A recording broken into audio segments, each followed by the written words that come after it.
Hey everybody, Grummels here, and I got some more War Thunder historic battle footage. Well, I am still mostly flying the US tree to get closer to the Mustang. This really takes a while, and I wanted to fly a few more planes that I have not flown too much lately. So I am taking a look at the US Navy fighters a bit.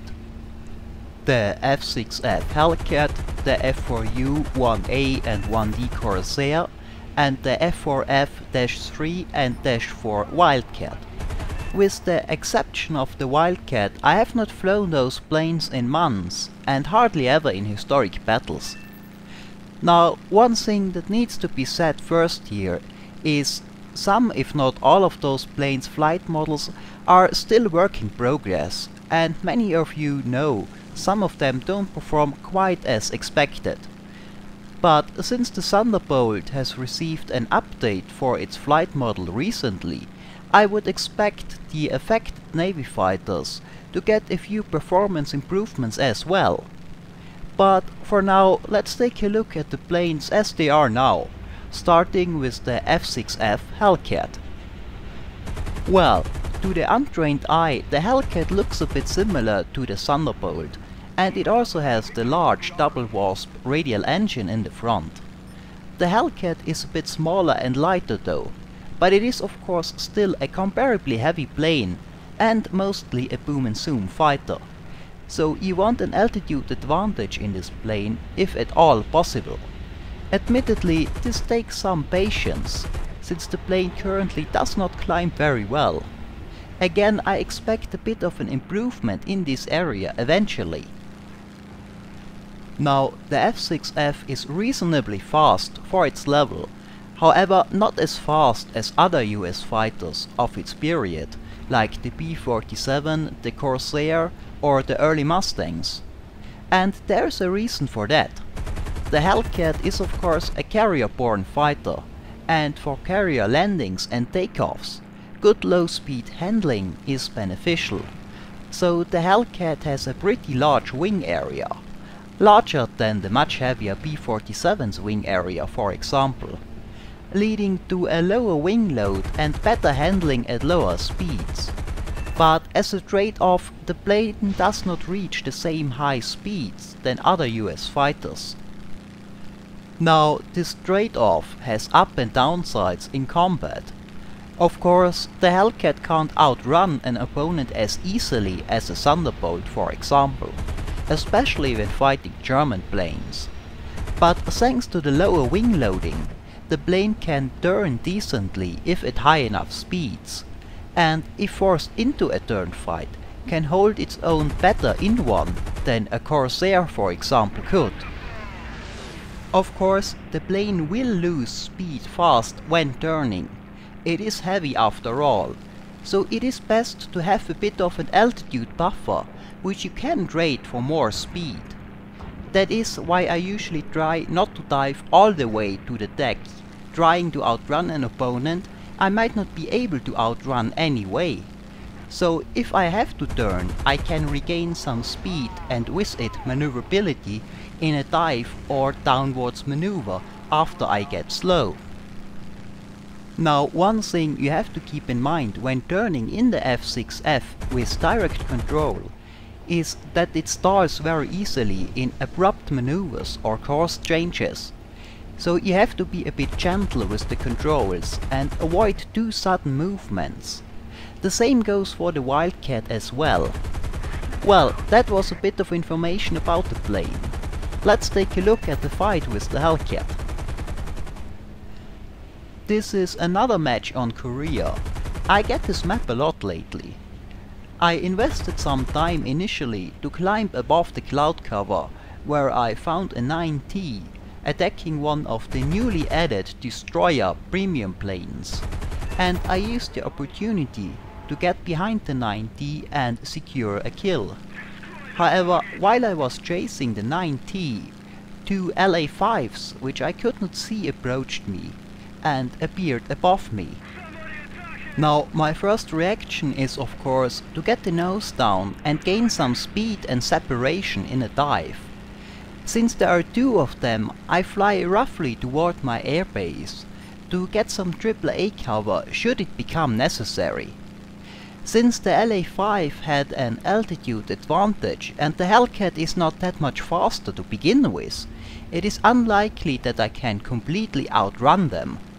But since the Hellcat does not turn bad either, I feel I can turn fight with an LA5 once it reaches me. However, there are two of them and I don't want to fight both of them at the same time if at all possible. At first I lost track of the second LA for a bit, but once I spot it again it is very far away. Only one has followed me, so I come around in a split S to initiate a turn fight. The LA5 however breaks off his attack. I assume he was too fast from his dive to follow my split S. I get a few hits in the LA5 once it comes around to meet the destroyer head on that was above the clouds with me earlier. Now however I'm much slower from my turn and the climb to get the hits on the LA, so once he continues straight and moves back towards the middle of the map, there's nothing I can do to catch up to him fast. But at least I don't have an enemy plane on my 6 anymore. So I also move back towards the objective, hoping to get an opportunity to attack one of the LA5s there. Now I can only see the two LA5s right now, but there are still a lot more fighters up.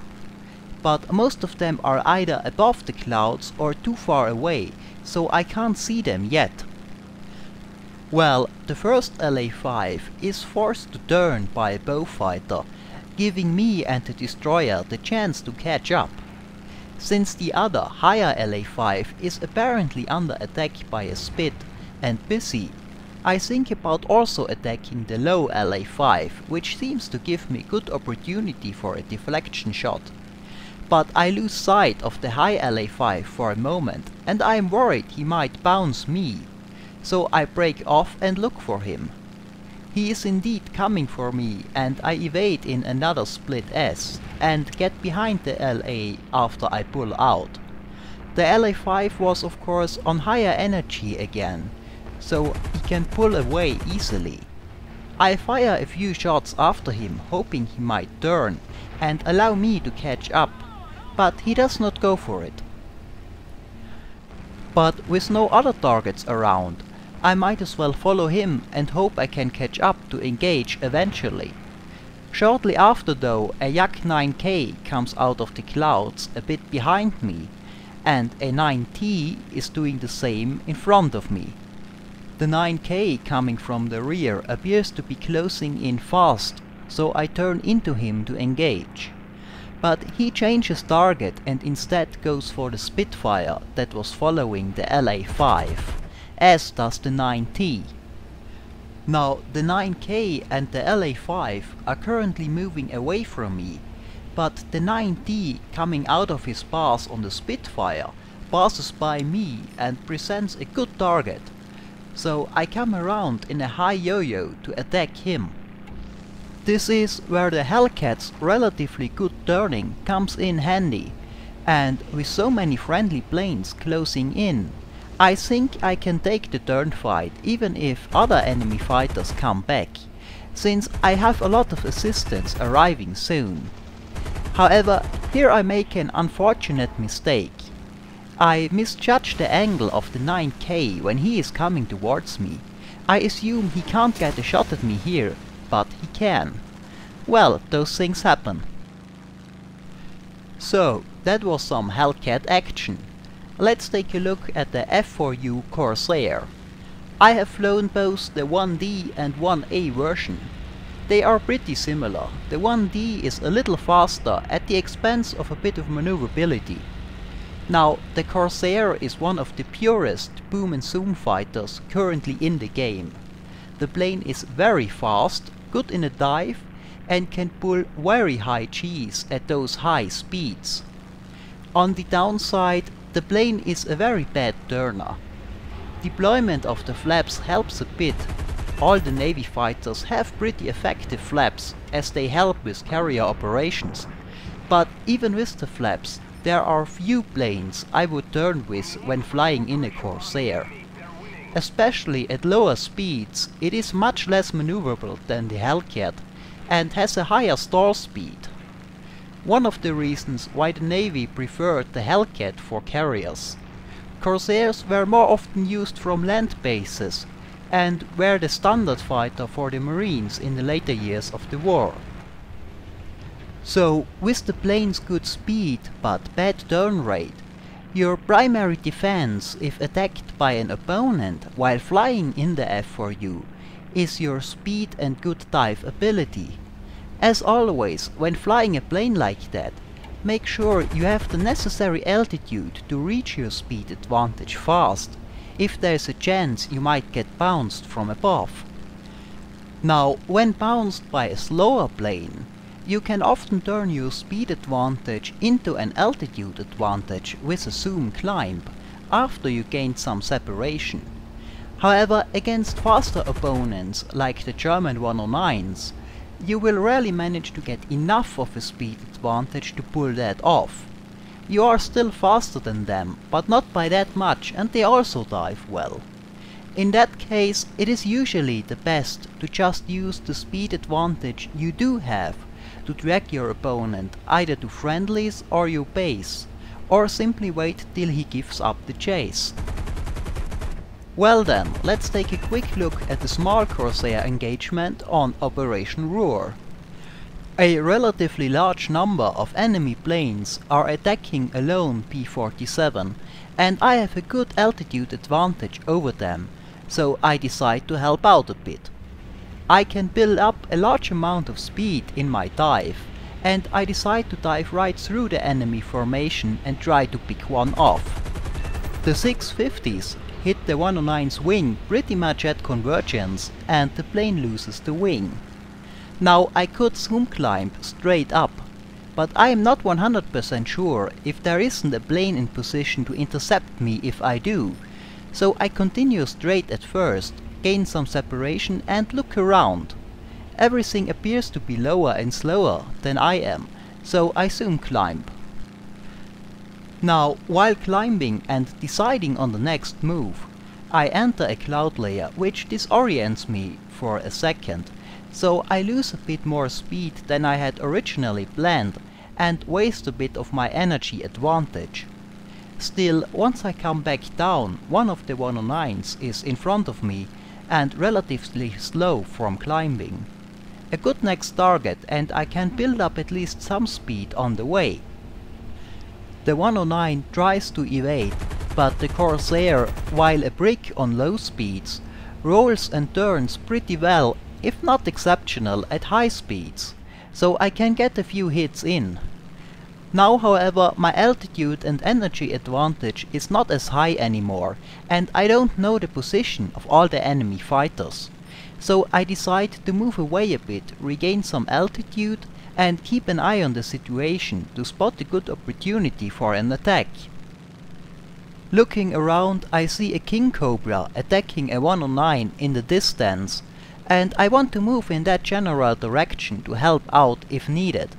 But suddenly a 109 appears from the clouds, pretty close and at much higher speed. I am pretty slow from my climb, so I don't have much maneuverability at this point. However, this is where the great speed and dive characteristics of the Corsair come in handy.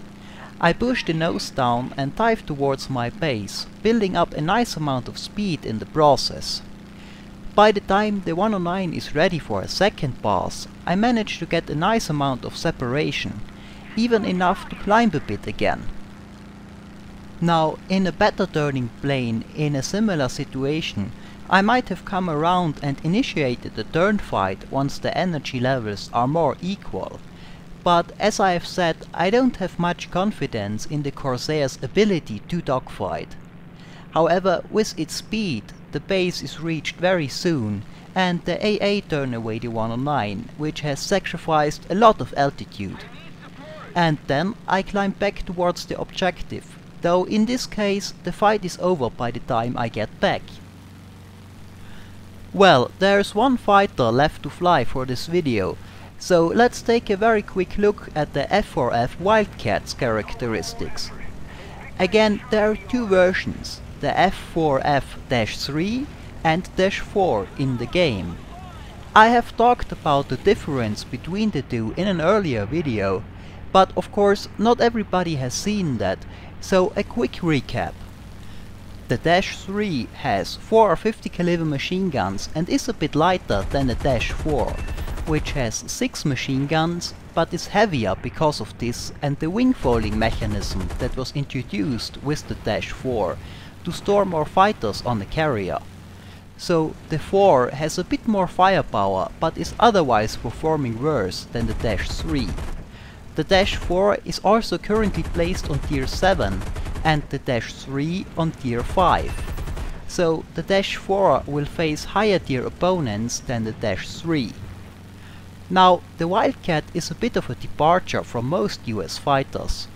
Unlike most of them, I would not consider the Wildcat a boom and zoom fighter. At least not when facing German or Russian fighters. More so against the Japanese. Versus exceptional turners like the Zero or the Hayabusa, boom and zoom of course remains the best option. Now the Wildcat accelerates okay in a dive and can reach nice speeds and pull out of dives with a decent G-load as well. Those are traits of a boom and zoom plane, and under the right circumstances the plane performs well at it. But the Wildcat's roll rate is very poor and the rudder locks up almost completely at higher speeds. This makes adjusting your aim in a dive attack somewhat difficult if your target is evading. On the other hand though, the Wildcat's wing loading is quite low and its turn radius very small, so it can be used to turn fight a great number of fighters it will face. If you do a dive attack on a target in the Wildcat and you notice the poor roll rate or rudder prevent you from getting the shot, you can use the plane's good elevator authority to simply loop around and attack again right away, and should that not be enough and the situation allow it, eventually enter a turn fight. Well, that was a look at some of the US Navy fighters currently in War Thunder, and this is it for this video. I hope it was entertaining and informative, and as always, thanks for watching and maybe I see you next time.